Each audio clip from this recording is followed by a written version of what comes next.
Sup guys, Multiplier here. So I was working on a sample pack for Loopmasters and thought I'd kind of show you how I made one of the noises I make, which is typically kind of a trap kind of sound. So it's this kind of thing.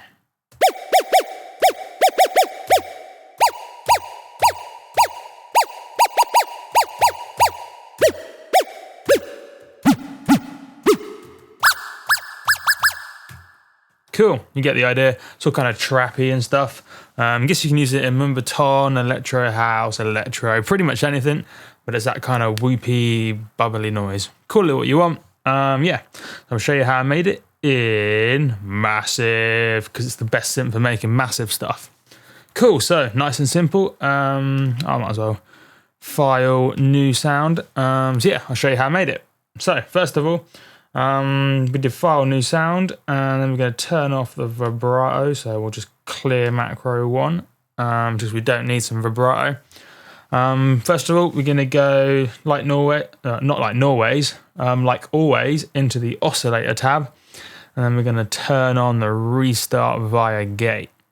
Boing! And as I always say, if you don't know what it does, click it. If you do know what it does, you might know whether or not you want to click it. So look it up if you're curious. Right, so then we're going to go over to voicing tab. We're going to turn on some voices. So we're going to turn on, say, 2. That means kind of two versions of the oscillator are coming out at the same time. We're going to turn on the pitch cutoff so that each of those voices is kind of detuned a bit, so they're at a slightly different pitch. So we're just going to pull this slider a very tiny amount. That'll mean each voice that's coming out of the oscillator is a very slightly kind of detuned, so they kind of sound slightly different.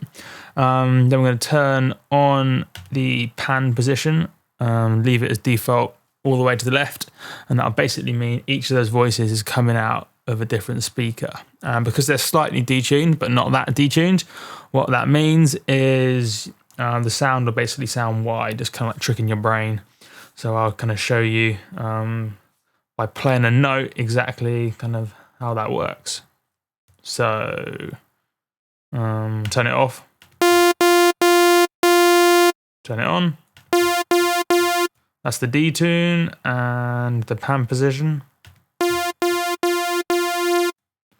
See?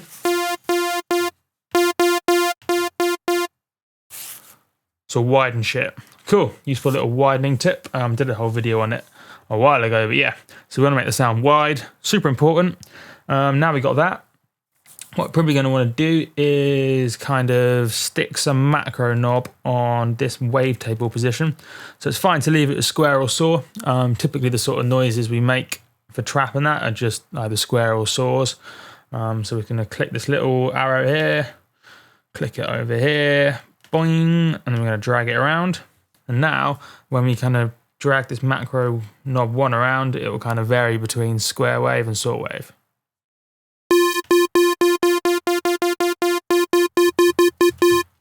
Pretty cool. Just gives us the option to kind of tweak the sound at a later date or kind of automate it, which is always good. So yeah, now we got that kind of done.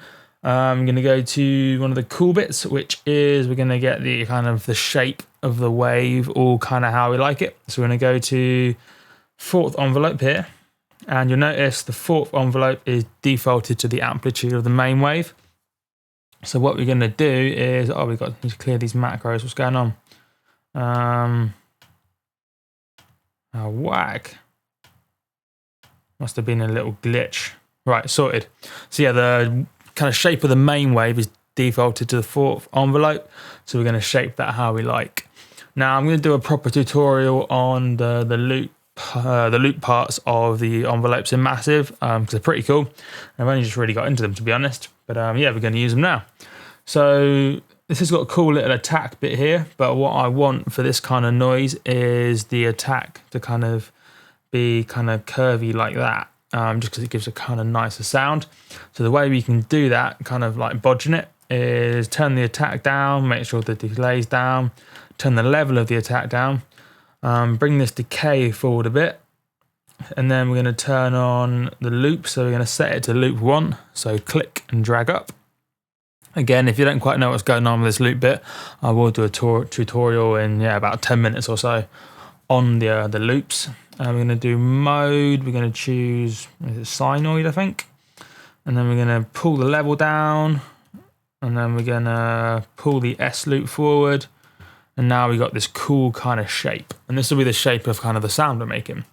So then by tweaking this decay time, which is not really the decay because we pulled the attack down and pulled the sustain up. In fact, what we can do is map this second macro knob to decay. Why not? Just it gives us something to kind of tweak. Maybe rename it to the attack so we don't get confused. Maybe we can rename our first macro square saw.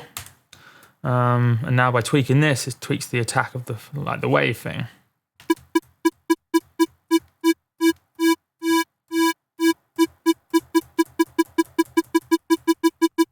So once we kind of get all the kind of programming down, we can kind of tweak these macro settings. And similarly, we'll do the same, we'll map a macro knob to this tail, which is kind of S loop. It's kind of like the release, but because of the way we've kind of mapped, kind of designed this envelope, this knob here is basically the release. So maybe we'll try this.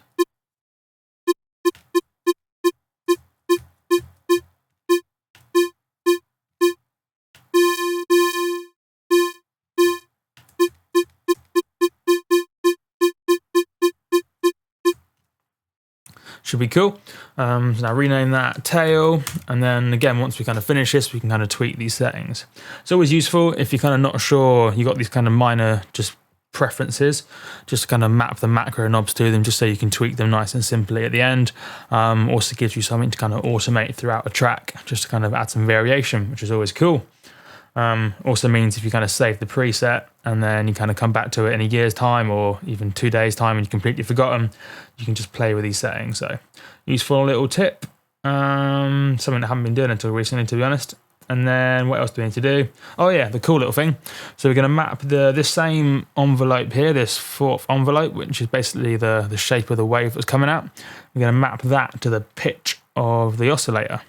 So we're going to click, and then we're going to click here, which is where the pitch is. And then if we drag it up 24, that's 2 octaves, because an octave is 12 semitones. And then we'll probably pull down the standard pitch of the oscillator 1 octave, just so it kind of doesn't sound too high. And then we'll see what happens. So you see that kind of pitch going up and then down by this envelope is kind of what gives it that whoopy effect. And I just found it works pretty well if you have the same envelope for the kind of the wave as the envelope that's affecting the pitch. Just gives it a nice kind of sound, which is pretty cool. So you can always kind of change how much this is pitching it up and down. So you could try sticking it at 12, which is 1 octave, or maybe 36, which is 3 octaves. Have a play about, but I found 24 sounds pretty cool. So now we're pretty much there. We'll just add some effects to kind of fill out the sound a bit. So we're going to go to effects 1. We're going to use, always a good one, dimension expander. Default settings are normally pretty good if you want kind of a quite noticeable effect.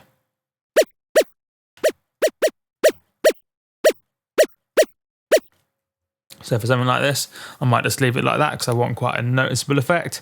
Basically what the dimension expander is doing is almost like a short reverb. It's that kind of vibe.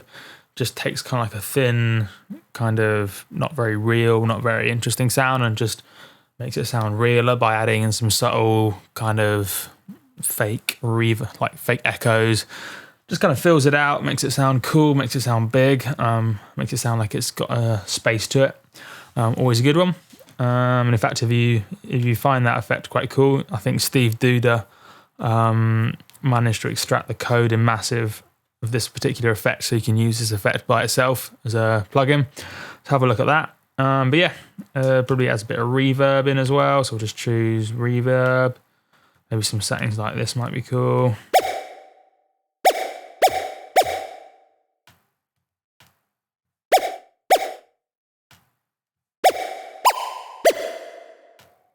So yeah, tweak the reverb settings, maybe assign some macros to it if you want, but yeah, reverb is all up to you. Don't have to use the reverb in Massive. Typically I'd use the reverb from a different plugin, but yeah, especially if I'm making presets, got to chuck in some reverb so it sounds cool and people don't need to add their own reverb. So yeah, that's pretty much it.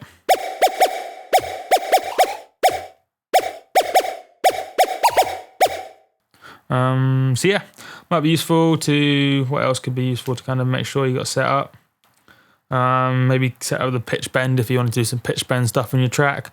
But pretty much that's your basic sound. So you could always kind of tweak it, maybe add in some additional oscillators or choose a different voice. So you can just click here and choose a different voice if you want.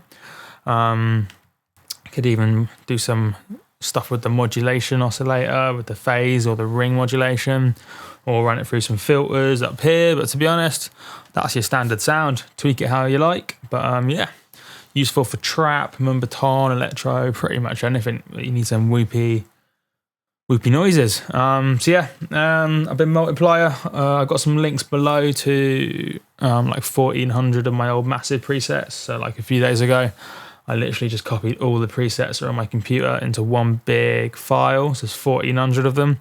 The quality of those presets ranges from mind-blowingly awesome and well mapped and well thought out and really useful to kind of half ideas that aren't really anything, and I made like 2 years ago and I didn't know what I was doing. So you might have to do some digging. They're all pretty much mine. I think there's a few hundred randoms that I downloaded for free off the internet somewhere. So some of them aren't mine, but pretty much all of them are. So sweet. Yeah, check that link below, and yeah, hit me up if you want any of anything. Just yeah, Facebook is probably the best place, but Twitter, anything, yeah, should be good. And check out my music too.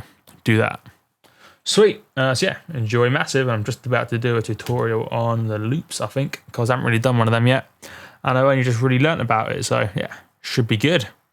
Enjoy.